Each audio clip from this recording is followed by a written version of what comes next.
Jeshi la Polisi Tanzania mkoa wa Morogoro linafanya uchunguzi wa tukio la ajali ya magari mawili ya mizigo kugongana na kusababisha vifo. Taarifa iliyotolewa na Jeshi la Polisi mkoa wa Morogoro Februari 25 mwaka huu 2026 inasema kuwa tukio hilo limetokea usiku kwa kuamkia Februari 25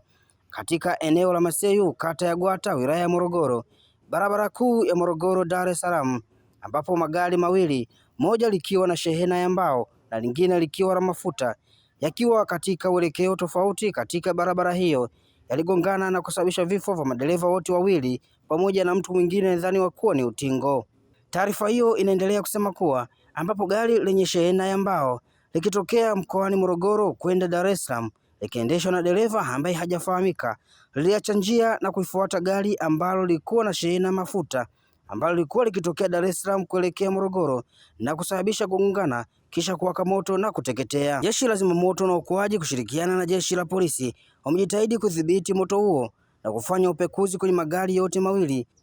na kufanikiwa kupata mabaki ya miili miwili kwenye gari yenye shehena ya mafuta na mwili mmoja kwenye gari ya shehena ya mbao. Kamanda wa Jeshi la Polisi mkoani Morogoro, SACP Alex Mkama, anafafanua zaidi. Jeshi la Polisi mkoa wa Morogoro linafanya uchunguzi wa tukio la ajali ambalo limehusisha magari mawili ya kubeba mizigo yamegongana na kusababisha vifo. Tukio hili limetokea usiku kwa kuamkia leo, kwa maana Februari 25, 2026 saa 8 usiku katika eneo la Maseyu, hii ni kata ya Gwata, wilaya na mkoa wa Morogoro. Haya magari mawili ambayo yalikuwa yamebeba shehena ya mbao na mafuta yalikuwa katika uelekeo tofauti katika barabara ya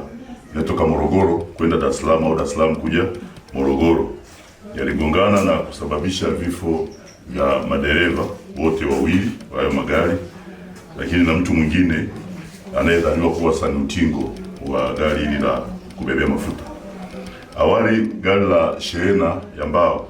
lilitokea mkoani Morogoro kwenda Dar es Salaam, ule uelekeo ule alikuwa linaendeshwa na dereva ambaye bado hatujaweza kumfahamu,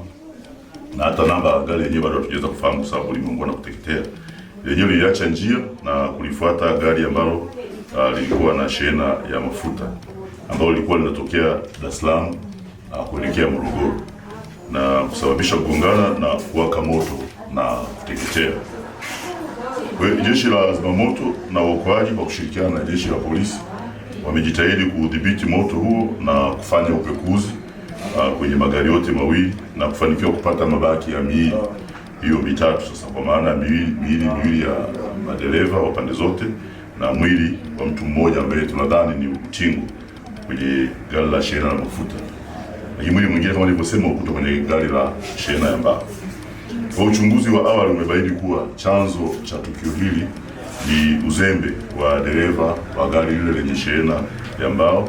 Yeye aliacha upande wake na kwenda upande wa kulia zaidi kulifuata gari lenye shehena ya mafuta. Uchunguzi zaidi wa tukio hili unaendelea ili kubaini anwani kamili za magari, sababu bado hatujafahamu yameungua, lakini umiliki wa magari yenyewe au utambuzi wa kisayansi wa miili iliyookolewa kutoka kwenye eneo la ajali.